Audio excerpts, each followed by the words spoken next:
दिवस आनंदात जातात, पटकन जातात. एखादी कला असली आपल्याकडं त्याच्यात वेळ पटकन निघून जातो.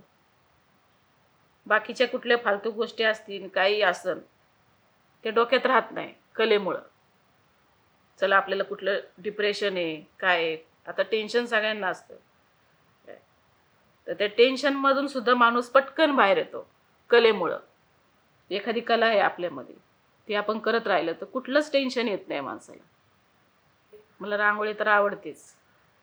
काही बी असं तर विणकामचं आवडतं मला. काही नवीन डिझाईन असेल तर ते बघते, ते करायचा प्रयत्न करते. मम्मी तर पूर्ण डिझाईन, तिला फॅशन डिझाईन आवडतं, स्टायलिंग किंवा काही पण डेकोरेशन डिझाईन रिलेटेड सगळं.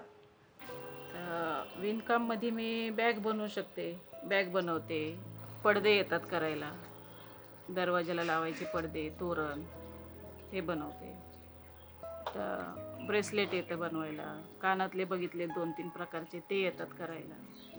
अजून बरंच काही शिकायची इच्छा आहे. तिचं हातचं बनवलेलं मला नॉनव्हेज जास्त आवडतं. कारण ती स्वतः व्हेजिटेरियन आहे, पण नॉनव्हेज एकदम उत्कृष्ट चवीचं बनवते. खूप पहिल्यापासून जसं लग्न झालंय माझं, तसं ती जेवण एकदम चांगल्या पद्धतीचं आणि चवीचं बनवते. 7वीपासून जेवण बनवायला शिकले. आता आई कामाला जायची मम्मी, मग त्याच्यामुळे बनवायला सांगितलं मम्मीने. भाजी बनवायची मी, चपाती भाकरी मम्मी करायची, मी भाजी बनवायची, कुकर लावायची. ते 4 माणसं असो किंवा 50 माणसं असो, ते करता आलं पाहिजे. 4 माणसांचं बी जमलं पाहिजे. अचानक आली 50 माणसं, काय करायचं? ते न घाबरता ते आलं पाहिजे करायला. लग्नाच्या आधीची मेमरी म्हणजे आपल्या मैत्रिणींसंग गप्पा मारणं, खेळणं, फिरायला जाणं. हेच. लग्नानंतर सगळ्यात पहिली मुलगी झाली, ती सगळ्यात आनंदाची गोष्ट माझ्यासाठी. लहानपणीचं स्वप्न माझं कथ्थक शिकायचं होतं, डान्स करायचा होता मला.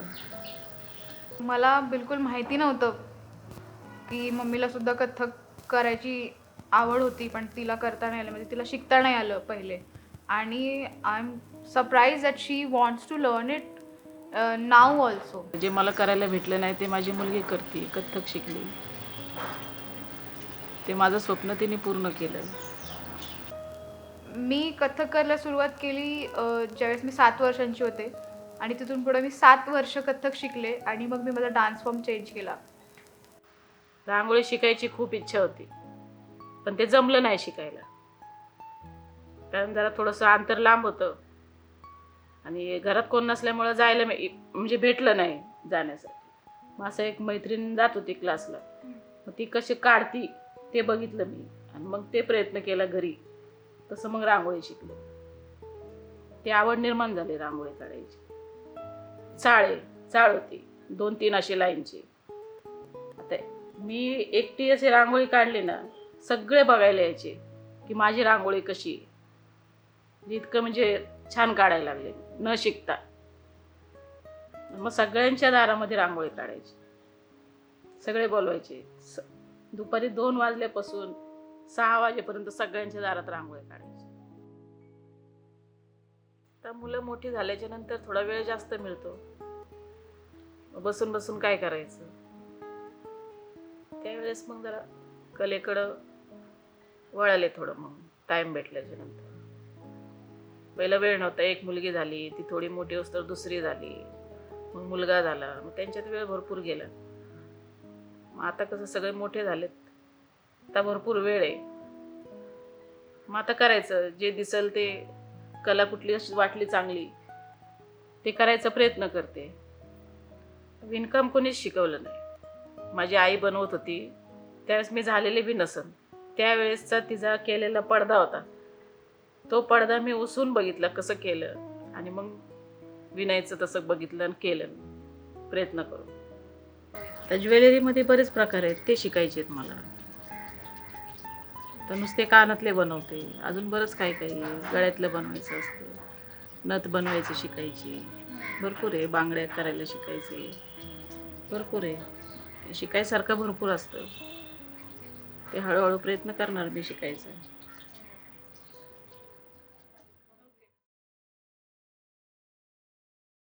अडथळे सगळ्यांच्या आयुष्यात असतात.